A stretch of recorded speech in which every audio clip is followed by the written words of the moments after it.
Hello, guys, and welcome to the SPECTRAL WOLFPACK show, first episode. And this is going to be a good one, guys. So on this show, in general, we're going to be talking about all things paranormal, cryptozoology, demonology, ufology, all the ologies, everything involved with the paranormal and the unknown. Also getting a little bit into the occult and urban legends. But my name is Alex Bobulinski. As some of you know, I'm a paranormal investigator and enthusiast from Birmingham, Alabama. And tonight I have a very awesome guest, one of my dear friends, and someone who I've done quite a little bit of investigating with just over the short little time we've known each other. But my good friend Eric Connor of Epic Paranormal TV. Eric, introduce yourself. My name's Eric, as Alex said, from Epic Paranormal TV, and we've been investigating together for, this entire year pretty much, since the start of January. Yeah, we actually met, in November? Yeah, November at the super haunted Post-Town Elementary School, and then we started collabing from there. Yeah, I mean, we just kind of, really clicked, too. We have a lot of talks, just late at night talking back and forth about various paranormal ideas and ideas for equipment and all kinds of stuff like that. Yeah, we work really well together. We have a good balance, and both of our audiences, both the Spectral WOLFPACK squad and the Epic family, both enjoy us collabing too, which is always a huge benefit in a collaboration. Yeah, I mean, there's been literally, no drama or anything at all, which is not just... Yet. Yeah, not yet. Till you threw my recorder. I'm just kidding. We'll get into that story here in a sec, because...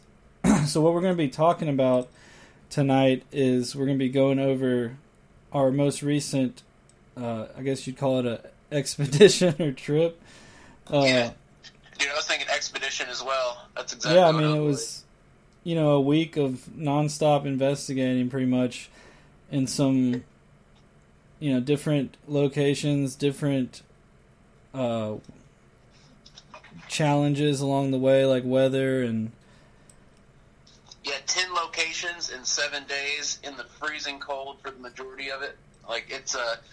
It was definitely a paranormal expedition, and we haven't really sat down and talked about everything we went through yet until now. So that's what we're going to kind of do tonight, is go over that. Before we get into that, though, I did want you to explain some of the equipment that you've designed and some of the stuff we were using on that trip. Absolutely. So I'll start off with the basic stuff, like the stuff that people are most familiar with. For instance, like the EVP recorder that Alex and I use is the Sony Saint. That's the nickname for it. The technical name is the Sony ICD ST25. We call it the Sony Saint because it catches a ton of EVPs. So that's some of our basic equipment. Also, something people have heard of probably before is the SLS Connect camera, the structured light sensing camera that's able to map in different energies and stick figures of where it thinks a spirit is. So we use that a whole lot too. But one of our main communication devices on the trip, one of the more technical ones, is called the gateway device. Now this device, what it does is it takes frequency from the air, and you can plug anything into it, anything that goes through frequency. Like one of our favorite tuners for it is an old alarm clock radio, and we use the frequencies from that. But basically it takes any frequencies, you run it through it, and the gateway eliminates any of the radio interference or walkie-talkie interference or any contamination. This makes it to where if you hear any clear forward words out of the gateway device, you know for sure it's a spirit message or spirit response. And it does this by reversing the entire signal chain before it hits the speaker. So again, if any forward words come out, we know for sure it's a spirit trying to reach us. And we've caught some pretty amazing stuff with that. Using we like you said, we use different things, different frequencies putting into it, like different radios. We've even used the ambient amplification with the microphone. And so it'll be putting in your voice heavily gated, right? Yeah, there's gates on everything. Each channel has a gate, and the current one that I'm using has 3 different gates. I mainly used a single for our trip, and it was very effective for what we were doing. It was, and it made it. We could be really portable with our setup. We could just go. We didn't have to like pack everything up and move to a different spot. We could literally, at one of the locations, one of the biggest stone structures in the world, Trans-Allegheny, we were able to just walk freely through there and still be conducting sessions and different experiments the whole time with the gateway just hanging around Eric's neck. Yeah, it was awesome. We had a backpack, or I had one of those big like army backpacks on, and there's a strap that goes across the front, and there's like a belt clip on the gateway on the amplification portion. So I had to just literally clip there, like right there in front of my neck, and then we were able to walk around with it. And we did that for the majority of the locations, because normally the gateway device you have to find like a table to set it on, or you have to like hold it, which it's pretty heavy too. So being able to clip that on to the backpack and then have the rest of it in the backpack, it just made it so much easier to communicate directly with the spirits at all the locations, and especially Trans-Allegheny. Man, I've been going through the live stream footage, all 4 of them, and we caught some amazing stuff. Like visually too, we got a lot of good visuals. We got a full shadow manifestation moving behind me during a manual sweep session. And that goes with what I saw there too, which we'll go into a little bit. Yeah, once we get right, to. though. You're exactly right, though. I figure we'll just start at the beginning of the trip and kind of just go through each day. Yeah, I've got all the streams pulled up here, so I'll have a good idea of it. We started at Benton Farmhouse. Well, we met up at my house, which was awesome, but it was a very short-lived meeting because we immediately hit the road going to Benton. Mm-hmm. We didn't even like stop at the store or nothing until we got to the Benton Farmhouse. Then we went to the store. And it had started snowing. Yeah, the first day of the trip. That's right. It started snowing. So man, we're already freezing our butts off. The ambience of the weather was so perfect for Benton Farmhouse. So all the cloudy sky, the snow, like. I love that for the B-roll footage and just the whole atmosphere in general. For the Benton Farmhouse, it was extremely. It was perfect. Yeah, exactly. But yeah, let's give a little history on the Benton Farmhouse first. Like this location, I've been to a lot. I've been to a whole lot of times, and it changes. Like depending on like I guess when you go, just you'll have different experiences different times you go there. But it's always been active to some degree. I've never had like a completely dead night there. There's always been at least like one big event, paranormal wise, that occurs. Now this farmhouse, it had been used as numerous things, like mainly, a farmhouse. There was another house there before this one specifically was there. There's a lot of family deaths that occurred in the house, just like family members dying. And I think some of the darker energy comes from a doctor who used to live there, and the rumor is he did experiments on people, like torturous experiments on people at the house, the current house, as it is now, like, and this was pretty recent, like within the past, like, 100 years. Yeah. And before all that, it was Native American land, and there's some type of, the best-known entity at this Benton farmhouse is the morpher, is what they call it. It's basically a shapeshifter type of entity, and you'll see it as either a black mass or you'll see it as a full form, and we've captured it on SLS, we've captured it on regular camera as a shadow mass moving along the floor, and the times we captured it on the SLS camera, it would literally move on its own. You know how most of the times with an SLS, the figure will stay still? Yeah. This figure, when you capture it on SLS, it can walk around and move, and it would jump up into the ceiling, and then you would see it peep its head out of the ceiling, like on the SLS camera. Wow. And so it's a super haunted place, and it was a great place for us to start our trip. Definitely.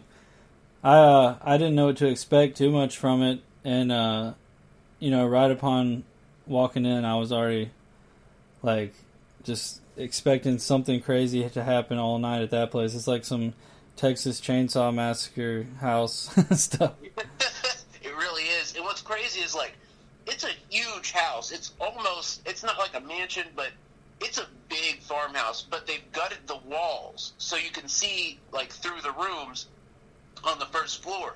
So it makes it feel smaller than it actually is. And then the second floor is like a maze. And then the attic, of course, like we did that Ouija session up there, and that was wild. And then the basement's so creepy. It's a big place. I love it. I love it there.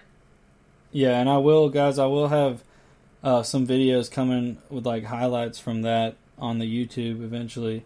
But remember when you laid the doll out, the little the dummy in the closet on the floor, and you got me. Yeah, so guys, I pranked Alex, and it was like I didn't even know if it worked or not until he started talking, because Alex is so chill. So here's what happened. Alex had gone downstairs to get something, and so I'm on the second floor by myself. I've got the Epic family with me. I'm live streaming with the Epic fam, and I see this closet, and I was like, oh, like we cleared every location, like with the Benton farmhouse. We went through all of it, make sure no one was hiding out in there. You know, just stuff to do so that way we don't run into like a person who's squatting in a house. But so we cleared out the house, but at that moment I realized we hadn't checked this specific closet. So I was upstairs, second floor, by myself in the dark, and there's a closet in front of me that we hadn't cleared yet. And so I open it up, and there's a body in there. There's a freaking body in there, and it falls over. And I'm like, everyone on the live stream was like, "Oh my God, it's a dead body! Oh my God, it's a dead body!" Like everyone was freaking out. And so eventually I turned it over, and you could see it was just like a white pillow head, like, so not like a real body. But I decided to get Alex, and I put it back in the closet, and I leaned it up against the door to where no, I didn't put it back in there. I left it. I pulled it out of the closet, laid it on the floor, and Alex comes walking up, and he's just walking like normal, and I couldn't get out of the room in time. I wanted to be out of the room, so he was in there by himself with it. But so I was in the room, and I was like, is he going to see it? Is he going to do anything? That door at Post-Town, too, was funny. Yeah, I was like cussing like a sailor, and you're like, oh my God. But, so that night at Benton, one of the highlights for me, I remember, was, I think you went down to get the pizza, and the gateway was running, and I think it said Eric, and I was like, do you know Eric? And it was like, yep. And I was like, who's behind me or something? And it said, I think Spirits or... yeah, it says Spirits. It does say Spirits. I'm pulling up the... I time-stamped it, and we might be able to even play it over the phone here. But yeah, let me pull it up real quick. That is nuts, man, because I had left to go get the pizza, to meet the delivery driver outside, and Alex was up there by himself, and he starts having a direct back and forth with the spirits. They start off by saying, like, Eric or something, and he just starts talking back and forth with them through the gateway device. So that's the beauty of the gateway device, is when you hear these clear forward words, you know for 100% certain that there's a spirit talking with you. And so he was talking back and forth with the spirit, which was incredible. I'm pulling up the timestamps now. What did you feel like in that moment when it was talking back and forth? It was intense. I felt like someone was in the room behind me, like, hardcore, and I think you actually saw something back there later on in the night or something. But when I asked that and it said Spirits, like, I knew that something was there with me. And you had just felt something behind you moments ago, right? Yeah, I could feel it. It was a very heavy feeling of something being like in that room right behind. It's like basically it's like a maze up on that floor, and it just cuts around into this other room, and that's the room where I thought someone definitely was. So here's the transcript from your communication here. It starts off with you ask, are these ions helping you? And the gateway says Eric, loud and clear. And then you go, do you know Eric? And one spirit goes, yep. And the other one goes, yes. Yeah. Yes. And then a couple seconds after that, it goes, we miss Eric. Like, super loud and clear. Like, and then you ask, who's behind me? And it goes, Spirits. Yeah. And then it continues. He goes, one of the spirits goes, does he see us? And then you go, tell me about the spirits. And they go, trapped. Wow. And guys, this is all on, we actually have this video upload. Well, it's the live stream. Yeah. But it's on the Epic Paranormal TV YouTube channel. And if you look at the first comment,